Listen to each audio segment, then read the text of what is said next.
वज़ीर-ए-आज़म नरेंद्र मोदी की क़यादत में नीति आयोग की गवर्निंग काउंसिल की मीटिंग। वज़ीर-ए-आज़म ने कहा, साल 2024 में एक तरक्की याफ्ता हिंदुस्तान की तामीर के लिए महारत, तहक़ीक़, इख्तरा और मुलाज़मत पर मबनी इल्म पर जोर देना है ज़रूरी। भारत अपनी अफरादी क़ुव्वत की वजह से दुनिया की तवज्जो का बन रहा है मरकज़।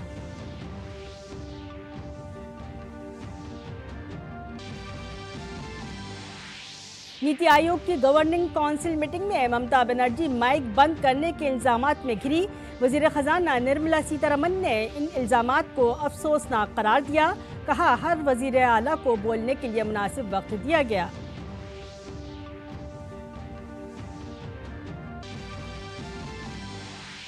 कांग्रेस लीडर अधीर रंजन चौधरी ने मगरबी बंगाल में अमन व अमान की बिगड़ती हुई सूरत हाल के बारे में सदर जमहूरिया को लिखा खत। रियासत में गैर एलानिया इमरजेंसी जैसी सूरत हाल और बुनियादी हुकूक के खिलाफ वर्जी के लिए टीएमसी हुकूमत को ठहराया जिम्मेदार। सदर से की मदाखलत की अपील। मरकजी वजीर एल मरोगन ने साल 2024-25 के बजट को तरक्की याफ्ता हिंदुस्तान का बजट करार दिया। कहा, बजट में इक़्तिसादी तरक्की के साथ साथ आंध्र प्रदेश की तरक्की पर भी दी जा रही है खुसूसी तवज्जो। मुल्क की तरक्की को रफ्तार दे रहा है ये बजट।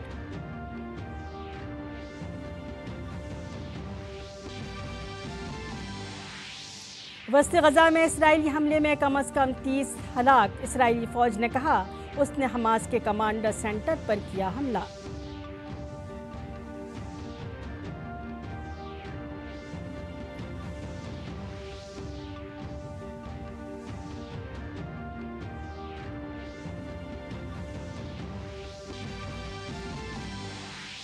हिंदुस्तान के बलराज पनवा सिंगल स्किल्स हीट में रहे चौथे नंबर पर।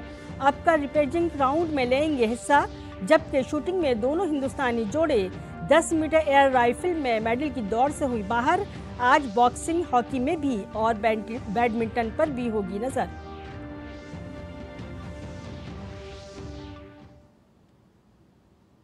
आदाब, 5:30 के खबरनामे में आपका खैर मकदम है। मैं हूं सबिया खान। खबरें तफसील से। नीति आयोग की नवी गवर्निंग काउंसिल की मीटिंग आज वज़ीर-ए-आज़म नरेंद्र मोदी की सदारत में हुई। इस मौके पर पीएम नरेंद्र मोदी ने कहा कि साल 2047 तक हिंदुस्तान को तरक्की याफ्ता बनाना हर शहरी का हदफ होना चाहिए। रियासतें इस मकसद को हासिल करने में अहम किरदार अदा कर सकती हैं, क्योंकि वो आवाम से बराह रास्त जुड़ी हुई होती हैं।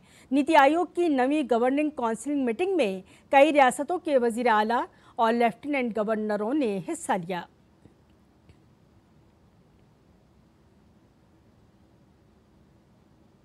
इस दौरान पीएम मोदी ने कहा कि ये सदी तब्दीलियों की है। टेक्निकी और जोग्राफियाई सियासी के साथ साथ मौक़े की दहाई है। भारत को इन मौक़ों का फ़ायदा उठाना चाहिए और अपनी पॉलिसियों को बैनुल-अक़वामी सरमायाकारी के लिए साजगार बनाना चाहिए। ये भारत को एक तरक्की याफ्ता मुल्क बनाने की तरफ आगे बढ़ने का रास्ता है। पीएम मोदी ने कहा कि भारत एक नौजवान मुल्क है। ये अपनी अफरादी क़ुव्वत की वजह से पूरी दुनिया के लिए एक बड़ी कशिश है। हमें अपने नौजवानों को हुनरमंद और रोज़गार के काबिल अफरादी क़ुव्वत बनाना चाहिए। तरक्की याफ्ता बनाने के लिए महारत, तहक़ीक़, इख्तिरात और मुलाज़मत पर मबनी इल्म पर जोर देना ज़रूरी है। मगरबी बंगाल की वज़ीर आला ममता बनर्जी के नीति आयोग की नवी गवर्निंग काउंसिल मीटिंग के दौरान उनका माइक्रोफोन बंद करने के इल्ज़ाम पर पीआईबी के फैक्ट चेक डिपार्टमेंट ने इस बयान को गुमराहकुन करार दिया है। पीआईबी ने इस दावे को झूठा करार देते हुए कहा कि ये दावा गुमराहकुन है। घड़ी के मुताबिक उनकी तकरीर का वक्त ख़त्म हो चुका था। उसकी निशानदेही के लिए घंटी भी नहीं बजाई गई। मगरबी बंगाल की वज़ीर आला की तकरीर की बारी दोपहर के खाने के बाद आनी थी, लेकिन मगरबी बंगाल हुकूमत की दरख्वास्त पर उन्हें 7वें स्पीकर के तौर पर शामिल किया गया, क्योंकि उन्हें जल्द ही लौटना था। मगरबी बंगाल की वज़ीर आला ममता बनर्जी दिल्ली में जारी नीति आयोग की मीटिंग से वॉक आउट कर गईं। उन्होंने इल्ज़ाम लगाया कि जब वो मीटिंग में बोल रही थीं तो उनका माइक बंद कर दिया गया। मरकज़ी वज़ीर ख़जाना निर्मला सीतारमन ने इस पर जवाब देते हुए कहा कि ममता बनर्जी का माइक बंद करने का इल्ज़ाम गलत है। सबको मुनासिब वक्त दिया गया, उन्हें सच बताना चाहिए। Honorable Chief Minister of West Bengal, Mamata Banerjee, was here attending the Niti Aayog meeting, which is being under the chairmanship of Honorable Prime Minister. We all heard her, even as she spoke. Every Chief Minister was given an allotted time, and that was displayed on the screen which was present before every table. We could see 2 tables would have a screen before us, and we could see before us the respective chief ministers speaking. So did we watch so many chief ministers speaking, as was Mamata Banerjee ji also speaking. But apparently she is now conveyed to the media, or conveyed through the media, that her mic was put off. That is completely false. Every chief minister was given their due time to speak. If they wanted an extra time, when the meeting, which is being chaired by the Prime Minister, but the organizing of the meeting is being done by Senior Minister Shri Rajnath Singh, Raksha Mantri ji. At the end of the allotted time of the Chief Minister, Rajnath ji would tap on the mic, so it would go audibly. You will hear a tick noise. It has been done for all chief ministers, but it's unfortunate that the Chief Minister of West Bengal, Mamata Banerjee, has claimed that as switching off her mic, which is not true. And it is unfortunate, because we were quite happy that she participates in this meeting, puts forth her case, speaks for West Bengal, and as she said in the meeting, she spoke for all the opposition. But even as she was doing it, and we were hearing, as per the procedure, if she's reminded that her time is over, even with the mic on, she could have requested that she's going to continue speaking like some other chief ministers did. She could have continued speaking as long as she wanted, like some chief ministers did. But she chose to use that as an excuse so that she can get out of the meeting. And after getting out of the meeting, for her to say that the mic was switched off is just so unfortunate. I wish Mamata Banerjee would please say the truth behind this, rather than, again, build a narrative based on falsehood.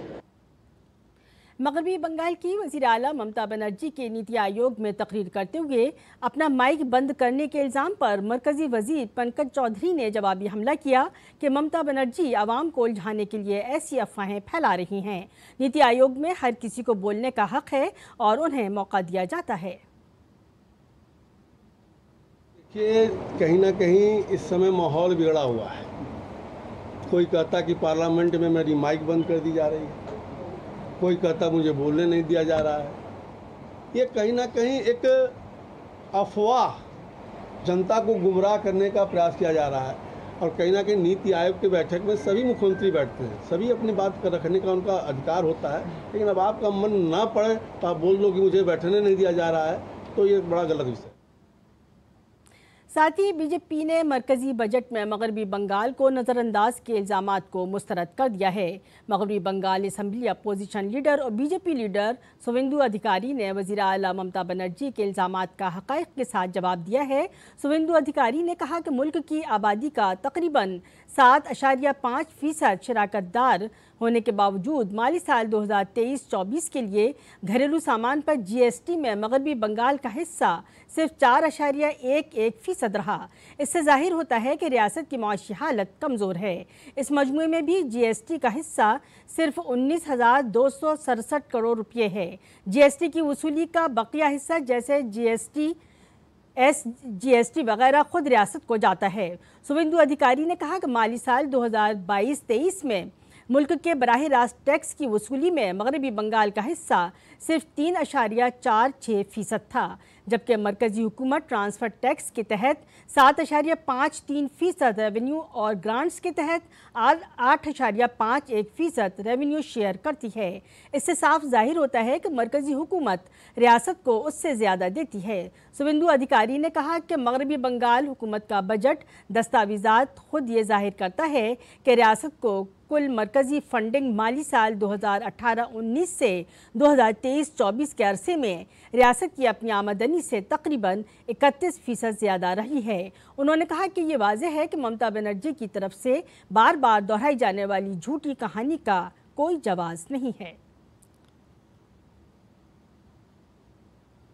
मगरबी बंगाल कांग्रेस के सदर अधीर रंजन चौधरी ने अपने एक ख़त में ममता हुकूमत पर संगीन इल्ज़ामात आयद करते हुए सदर जमहूरिया से रियासत में अमन व अमाल की बहाली के लिए मदाखलत की अपील की है। ख़त में कहा गया कि रियासत में गैर एलानिया इमरजेंसी है और बुनियादी हुकूक महज एक ख्वाब बनकर रह गया है। इधर अधीर रंजन चौधरी ने ख़त में लिखा है कि मगरबी बंगाल के हालात जमहूरी माशरे के लिए ठीक नहीं हैं। उन्होंने लिखा कि रियासत में हुक्मरान जमात के ज़ालिमाना रवैये की वजह से मगरबी बंगाल में अनारकी की सी सूरत हाल है। रियासती हुकूमत की मुखालिफत करने वाली अपोजिशन जमातों के लोगों को निशाना बनाया जा रहा है।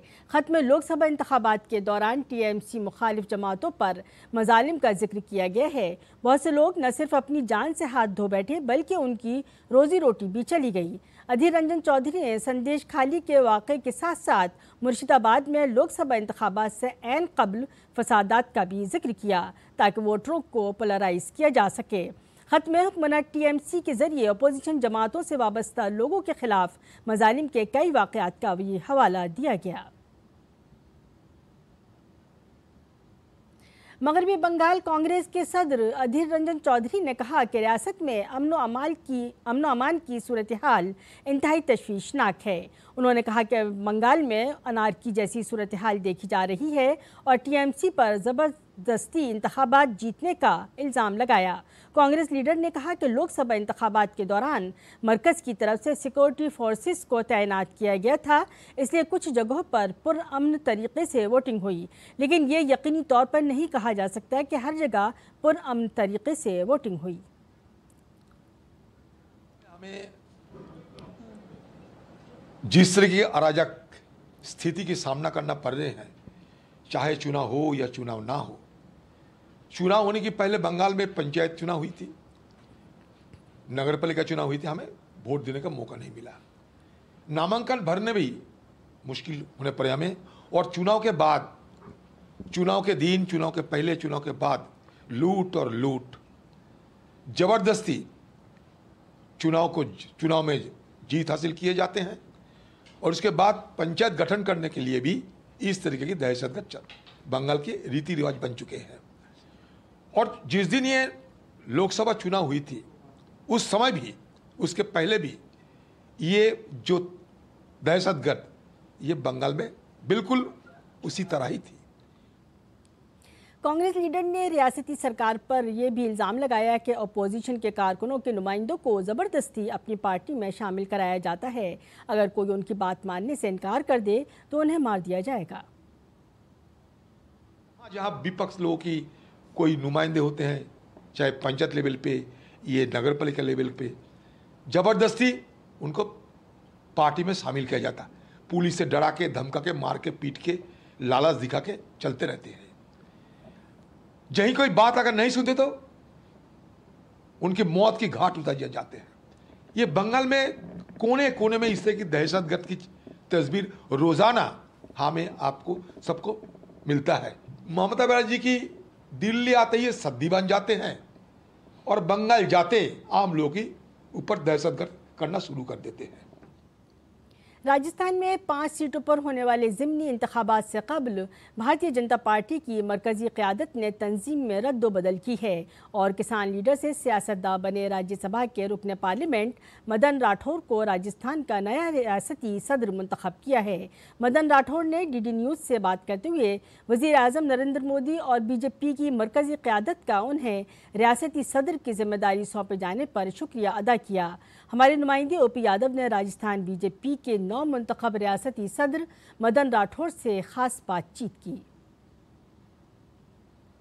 भारतीय जनता पार्टी ने मदन राठौड़ को प्रदेश का अध्यक्ष बनाया है राजस्थान का, और इन्होंने एक बड़ी जिम्मेदारी न केवल ली है बल्कि राज्य में पार्टी का किस तरह से प्रसार होगा और किस तरह कार्यकर्ताओं में जोश, जज्बा और जुनून पैदा होगा, इन सभी विषयों पर बात करने के लिए हमारे साथ मौजूद है मदन राठौड़। सर, सबसे पहले आपको बधाई। आपकी क्या प्रतिक्रिया है? प्रधानमंत्री जी ने और पार्टी के राष्ट्रीय अध्यक्ष नड्डा जी ने आप पर विश्वास जताया है। तो उन्होंने विश्वास जताया तो फिर मेरे लिए तो सौभाग्य की बात है। प्रतिक्रिया तो और क्या होगी, जो उन्होंने दायित्व दिया है इस सिपाही के नाते मैं उस दायित्व का निर्वहन करूंगा। मदन राठौड़ को सहज, सरल स्वभाव और बहुमुखी प्रतिभा का धनी माना जाता है। किस तरह आप इतनी जो जनता की अपेक्षाएं हैं उनको पूरा करना, सरकार और संगठन का तालमेल बनाना, इनको पूरा करेंगे? देखिए, हम वरिष्ठ जितने भी वरिष्ठ हमारे नेता हैं उन सब से मार्गदर्शन प्राप्त करेंगे और सभी कार्यकर्ताओं का सहयोग प्राप्त करेंगे। लोकसभा चुनाव में आपकी मेहनत को पार्टी ने देखा और आपको अब इसका फल मिला है, तो उन कार्यकर्ताओं को क्या कहेंगे जो लगातार संघर्ष करते रहते हैं और उम्मीद भी है? कार्यकर्ताओं को तो संघर्षशील रहना ही है, धैर्य भी रखना पड़ता है। तो दोनों ही रखेंगे तो पार्टी तो सब देखती है कि हर कार्यकर्ता को काम मिलेगा और हर काम के लिए कार्यकर्ता उपलब्ध रहेगा। ये व्यवस्था हमको सुनिश्चित करनी है। जो राष्ट्रीय नेतृत्व का जो निर्देश है उसके अनुसार हम संगठन को और कैसे शक्तिशाली बना सकें। अब आप एक बड़ी जिम्मेदारी पे आ गए, तो कौन सा मुद्दा प्राथमिक रहेगा जो किसानों के कल्याण के लिए रहे? देखिए, किसानों के लिए हमारी सरकार ने बहुत काम किया है। शुरुआत में आप देखें तो मृदा परीक्षण किया, फिर MSP कितनी बार बढ़ाई, मिनिमम सपोर्ट प्राइस बढ़ाया, यही नहीं बीमा कराया, ई-नाम योजना दी। किसान के लिए तो बहुत कुछ किया है और भी कर रहे हैं। सोजत की जो मेहंदी है वो विश्व प्रसिद्ध है और आप वहीं के वासिंदे हैं, तो उम्मीद ज़्यादा है आपसे। सोजत की मेहंदी प्रसिद्ध है, वैसे तो मेहंदी और जगह भी है, लेकिन इसका निर्यात हम लोग करते हैं, हमारे इलाके के लोग करते हैं, तो उसको प्रोत्साहित किया है, उसको उचित मूल्य मिले इसकी भी चिंता करी है। ये पहली बार हुआ है, पहले कभी भी किसी ने चिंता नहीं की थी मेहंदी के बारे में। तो ये थे भारतीय जनता पार्टी के राजस्थान से नवनियुक्त प्रदेश अध्यक्ष और राज्यसभा सांसद मदन राठौड़, जिनका मानना है कि पार्टी ने उनको जो जिम्मेदारी दी है उसे न केवल पूरी ईमानदारी और निष्ठा के साथ पूरा करेंगे, बल्कि गांव, गरीब और किसानों के कल्याण और विकास के लिए नई नई नीतियां और योजनाएं बनवाने में सरकार को मार्गदर्शन भी करेंगे। मेरे सगी कैमरामैन AK के साथ में OP Yadav, DD news, Delhi. Karnataka के रामनगर जिले का नाम तब्दील करने के रियासती हुकूमत के फैसले पर बीजेपी ने बरहमी जाहिर की है। बीजेपी का इल्ज़ाम है कि कांग्रेस को भगवान राम के नाम से एलर्जी है। ख्याल रहे कि रियासती हुकूमत ने रामनगर ज़िले का नाम बदलकर बेंगलुरु साउथ करने की मंजूरी दे दी है। बीजेपी ने सदर रमैया हुकूमत के इस फैसले पर सवाल उठाए हैं। बीजेपी का कहना है कि राम सेतु से लेकर रामलला प्राण प्रतिष्ठा तक कांग्रेस और उसके इत्तेहादी हर जगह राम के नाम की मुखालिफत करते नजर आए। बीजेपी ने सवाल किया है कि कांग्रेस को इत्तेहाद और सकाफती शनाख्त की अलामत भगवान राम से नफरत क्यों है। बीजेपी तर्जुमान शहजाद पुनेवाला का कहना है कि न सिर्फ कांग्रेस बल्कि उसकी इत्तेहादी जमातें भी ऐसी ही जहनीत का मुजाहरा कर रही हैं। ममता बनर्जी ने कौस क़ज़ा के लिए बंगाल लफ्ज़ रामधेनु को भी बदलकर रंगधेनु कर दिया था। इससे जाहिर होता है कि कांग्रेस और उसके इत्तेहादी भगवान राम के खिलाफ एहतजाज में मादरी जुबान के साथ भी छेड़छाड़ कर सकते हैं। पार्टी को प्रभु श्री राम से इतनी नफरत क्यों है? कर्नाटका में जहां पर खटाखट लूट चल रही है, मूडा स्कैम, वाल्मीकि स्कैम, एक के बाद एक स्कैम, वहां पर जन समस्याओं को सुलझाने के बदले रामनगर का नाम बदल दिया गया। ऐसा क्यों किया गया? रियल एस्टेट के दोस्तों को मदद पहुंचानी है, उनसे कुछ लेना देना है, या प्रभु श्री राम के प्रति इतनी उदासीनता और नफरत है?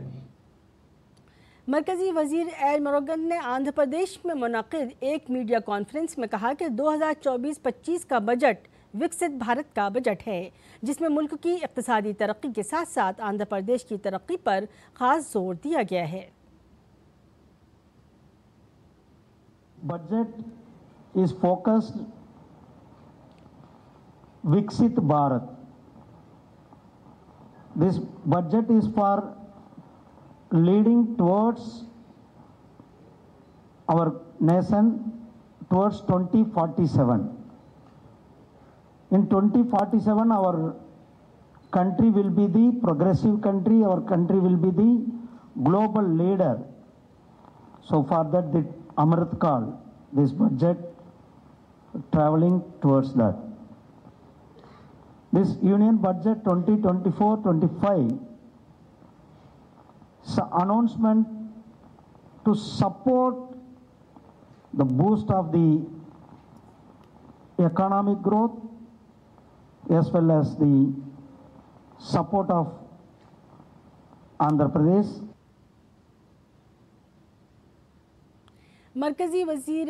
मरकजी मेहनत और रोजगार के वजीर मनसुख मांडविया ने रायपुर में बजट पर बातचीत के दौरान मीडिया से कहा कि वजीर आज़म नरेंद्र मोदी की तीसरी म्याद का पहला बजट गरीबों की मदद, एमएसएमईज़ को फ़रोग़ देने और मुल्क की इक़्तिसादी सरगर्मियों को बढ़ाने का बजट है। बजट में नौजवानों की स्किल डेवलपमेंट पर ख़ास तवज्जो दी गई है। अच्छी स्कीम स्किल डेवलपमेंट के लिए लाई गई। स्किलिंग आज के देश की रिक्वायरमेंट है और इस स्किलिंग करने के लिए आज देश में हर स्टेट गवर्नमेंट के द्वारा आईटीआई चलाई जाती है। देखो, एक बार हम कहते हैं, बात करते कि एम्प्लॉयमेंट की आवश्यकता है, दूसरी जगह पे आज नेशनल सर्विस पोर्टल पर जाके आप देखो कितनी नौकरियां ओपन हुई है। दिल्ली में यमुना नदी पर 11 अहम प्रोजेक्ट हैं, जिनमें से एक आसिता पूर्वा प्रोजेक्ट है। 197 हेक्टेयर अराजी पर फैले जमुना के इस ज़ेर आब इलाके को डीडीए ने तैयार किया है। बागात, सरसब्ज़ शादाब और खिलते फूलों से आरास्ता आसिता, जो 180 नकल मकानी करने वाले परिंदों का घर है, डीडीए ने भगवान बुद्ध और सूर्य के 2 नए मुजस्समे लगाकर खूबसूरत बनाया है। नायब सदर जमहूरिया जगदीप धनखड़ ने एक पेड़ माँ के नाम मुहिम के जरिए आसिता में दरख्त लगाए। इस मौके पर दिल्ली के lieutenant governor Vinay Kumar Saxena, NGT के चेयरमैन प्रकाश श्रीवास्तव और डीडीए के वाइस चेयरमैन सुभाषिष पांडे मौजूद थे। शुमाली आसिता में नायब सदर जगदीप धनखड़ ने एक पेड़ माँ के नाम मुहिम के जरिए शजरकारी का आगाज किया।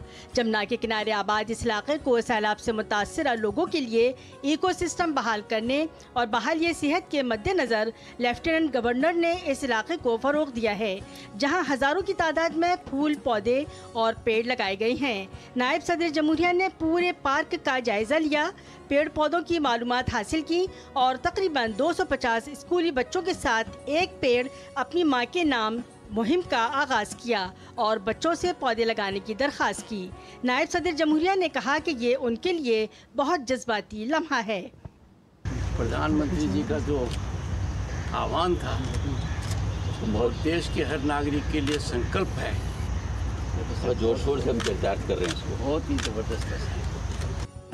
नायब सदर जमहूरिया ने ग्लोबल वार्मिंग के खतरे से आगाह किया और मुकालमे में नायब सदर जमहूरिया ने राज्यसभा मेंबरान से दरख्त लगाने की दरख्वास्त की। नायब सदर जमहूरिया के साथ लेफ्टिनेंट गवर्नर विनय सक्सेना ने भी पौधे लगाए और ग्रीन दिल्ली का पैगाम दिया। और आदाद-ओ-शुमार पर अगर यकीन किया जाए तो दिल्ली में कुल 26,000 एकड़ पर हरियाली में से 16,000 डीडीए के जरिए महफूज। इसी मुहिम के जरिए दिल्ली में 11,000 पौधे लगाए गए हैं। आज के दिन डीडीए में पूरे दिल्ली वर्ष में तकरीबन 11,000 पेड़ लगाए गए हैं इस कैंपेन के तहत। और इससे मैं साथ में ये बताना चाहूँगा कि दिल्ली में जहाँ तक 26,000 एकड़ की हरियाली है, उसमें 16,000 से ज़्यादा एकड़ की हरियाली डीडीए के द्वारा स्थापित की गई है और उनका देख रेख डीडीए ही कर रही है। और उसी कड़ी में ये एक और कोशिश है कि कैसे हम दिल्ली के अंदर हरियाली को और बढ़ाएं। एक दरख्त अपनी माँ के नाम मुहिम, जो माहौलियात के तहफ़्फ़ुज़ और खुशहाली के लिए वक्फ है, पूरे मुल्क में जोर पकड़ रही है। धीरज कुमार की रिपोर्ट, डीडी न्यूज़ उर्दू खबरें। सीआरपीएफ आज अपना 46वां यौम तासीस मना रहा है।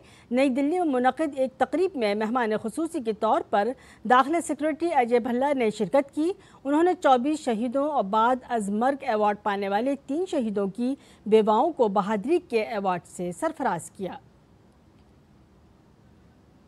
अब खबरें ओलंपिक की।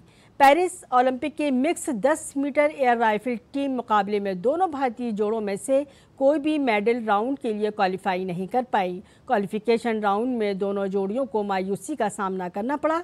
रमिता जंडल और अर्जुन बबूता 628.7 पॉइंट के साथ छठे मकाम पर रहे, जबकि अल्वनीना वलादीन और संदीप सिंह 626.3 पॉइंट के साथ 12वें मकाम पर रहे। मर्दों की 10 मीटर एयर पिस्टल मुकाबले में भारत को मायूसी हाथ लगी है। भारत के 2 निशानेबाज सरबजीत सिंह और अर्जुन सिंह चीमा फाइनल में जगह नहीं बना पाए। सरबजीत सिंह 577 पॉइंट के साथ 9वें मकाम पर हैं, वहीं अर्जुन सिंह चीमा 574 पॉइंट के साथ 18वें मकाम पर हैं। भारत के बलराज पनवार पेरिस ओलंपिक्स में सिंगल स्किल्स हीट में रोइंग में चौथे नंबर पर रहे। अब वो इतवार को रूपी चार्ज राउंड में हिस्सा लेंगे। उन्होंने 7 मिनट 11 सेकंड का वक्त निकाला। ये पिच राउंड इतवार को भारतीय वक्त के मुताबिक दोपहर 1:06 पर होगा। और बैनुल-अक़वामी खबर में गजा पर एक इसराइली हमले में कम से कम 30 अफराद हलाक हो गए हैं। फ़लस्तीनी महकमे सेहत के मुताबिक ये हमला वस्ती गजा के दारुल बल्हा में किया गया, जिसमें कम से कम 30 अफराद हलाक हो गए हैं। वहीं इसराइली फ़ौज ने कहा कि उसने हमास के कमांड सेंटर पर हमला किया है। और इसी के साथ 5:30 का खबरनामा अपने अख्ताम को पहुंचा। इजाज़त दीजिए, आदाब।